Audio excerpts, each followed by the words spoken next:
दरियाए सिंध से नहरें निकालने का मामला अब सूबा सिंध से बाहर निकलकर वफाकी दारुल हुकूमत इस्लामाबाद तक पहुंच गया है और एक हवाले से केपीके की पीटीआई गवर्नमेंट भी इसमें फरीक बन गई है।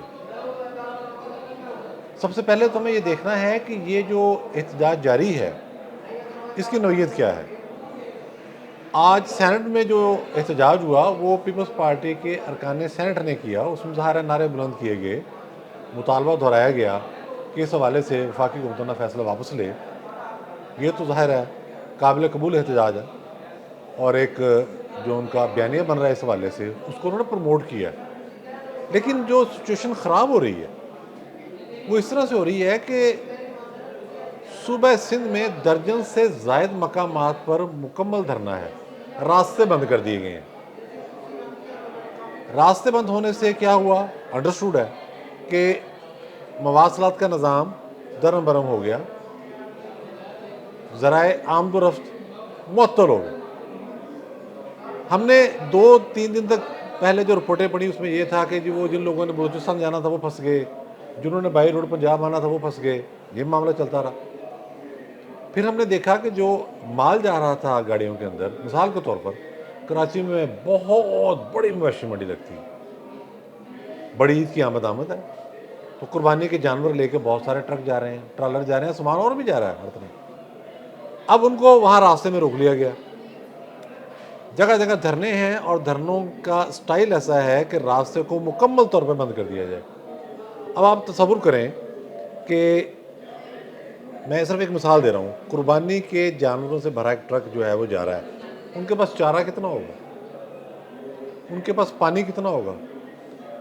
उन जानवरों को अगर आपने ज़िंदा रखना है तो ज़ाहिर है ज़्यादा देर तक ये आप वो ट्रक या जो भी दूसरी सवारी है उसको रोक नहीं सकते ज़्यादा देर।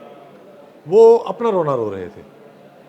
अब क्या है कि ये जो बहुत बड़े बड़े ट्रॉलर जो खाने पीने के अशिया लेके जाते हैं, पूरे मुल्क से जा रही हैं चीज़ें, वो भी रुक गए हैं। उससे एक नया बहरान पैदा हो गया। अब बहुत सारे माहिरीन ये खदशा ज़ाहिर कर रहे हैं कि अगर जल्दी इस मामले को सॉर्ट आउट ना किया गया, एटलीस्ट ये धरने समेटने को, तो उसके नतीजे में कराची में अशियाए खुर्दोनोश का बहरान भी पैदा हो सकता है। इसीलिए आज मुराद अली शाह साहब ने ये बात की और शर्जील मेमन साहब ने ये बात की। पहले वज़ीर आला मुराद अली शाह ने ये कहा कि हम किसी कीमत पर नहरें नहीं बनने देंगे, ये उनका मौक़िफ़ था। फिर शर्जील मेमन साहब का भी यही बयान आया, लेकिन दोनों ने ये कहा साथ कि एहतजाज का तरीका वो रखें जो काबिल कबूल हो, जिसमें रास्तों की बंदिश बहरहाल शामिल नहीं है। आप अपना एहतजाज समेटें, इस हवाले से रास्ते खोल दें और उसके बाद हम नेगोशिएट करेंगे और फिर देखेंगे मामला कैसे आगे लेके जाना है। यानी कि रास्तों की बंदिश से सिंध के शहरियों को, कराची के शहरियों को बिलखसूस आगे जाके जो मसाइल पैदा होने वाले हैं वो इतने संगीन नवीयत की हैं कि अब वज़ीर आला और उनके सीनियर मिनिस्टर्स पर बोलना शुरू हो गए हैं और बात जायज़ है उनकी। रास्ता बंद करना किसी तौर भी काबिल कबूल नहीं होता और इसका कोई ना कोई हल निकालना पड़ेगा। अब इसके साथ साथ जो मुज़ाकरात का सिलसिला है, आपके इल्म में है कि राना सनाउल्लाह साहब ने कहा है कि मैं मुज़ाकरात करूँगा। एक टीम बन रही है और उसमें एक कमेटी होगी। कमेटी की सरबराही नायब वज़ीर आज़म और वज़ीर ख़ज़ाना इसहाक़ डार करेंगे। उसमें बैठ के फिर ये दोबारा सारी बातचीत होगी। उसका नतीजा क्या निकलेगा? ये नहरें बनाने का जो फ़ैसला है, ये क्या वापस हो जाएगा? शायद ऐसा ना हो। आपके इल्म में है, कोई राज नहीं है, रिपोर्ट्स अब भी छप रही हैं।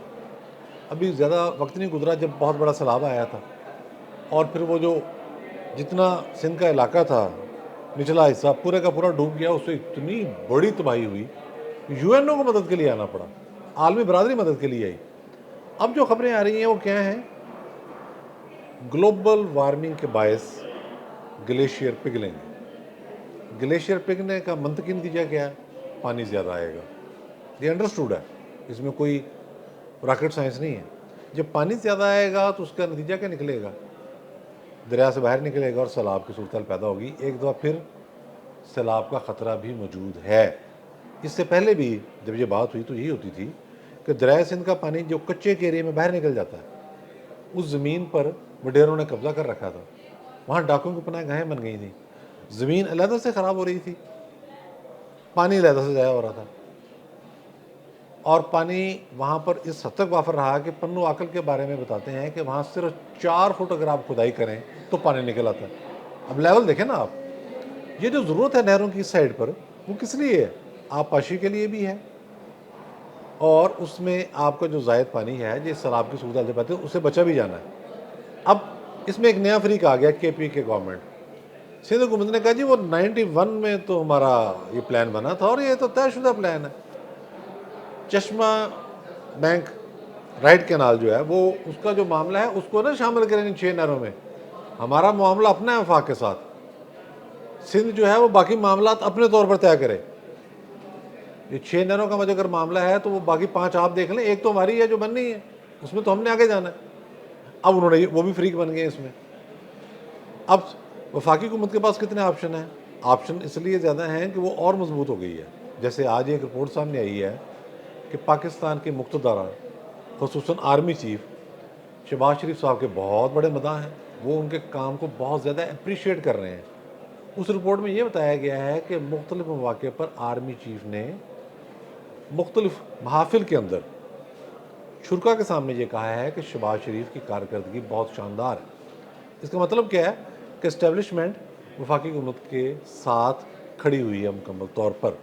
और जो मंसूबे, जिस तरह ये ग्रीन एग्रीकल्चर प्रोजेक्ट है, इसको भी आपको पता है कि इस्टेब्लिशमेंट देख रही है। जो मंसूबे हुकूमत और इस्टेब्लिशमेंट मिलकर बना रहे हैं, उनकी राह में जो रुकावट आएगी वो यकीनी तौर पर उसको फिर वो दोनों मिलकर डील करेंगे। उसमें ये नहीं देखा जाएगा कि किस हद तक सियासी हिकमत का मुजाहरा करना है, तदब्बुर का मुजाहरा होगा, मैं ये नहीं कह रहा।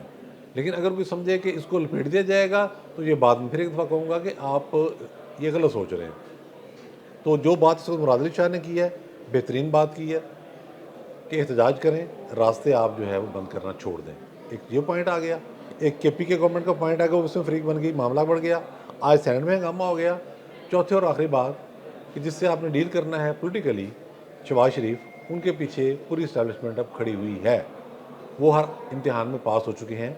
तो ये पीपल्स पार्टी के लिए एक नया चैलेंज ज़रूर बन रहा है। ज़ाहिर है कि वहाँ जो मुकामी सियासी जमातें हैं, कॉन्फ्रेंस जमातें हैं, वो इस हवाले से एक कशीदगी की फ़ज़ा को परवान चढ़ा रही हैं, खराबी पैदा कर रही हैं। पीपल्स पार्टी में सियासत भी बचानी है, लेकिन साथ वाकई उनसे ताल्लुकात भी बचाने हैं। तो आने वाले दिनों में इसका हल क्या निकलेगा वो हम देख लेंगे। इस वक्त ज़रूरत यह है कि आम शहरी जो है सिंध का, कराची के शहरी हों, हैदराबाद के हों, दही सिंध के हों, उनकी मुश्किलात को कम करने के लिए रास्ते खोले जाएँ। बहुत शुक्रिया।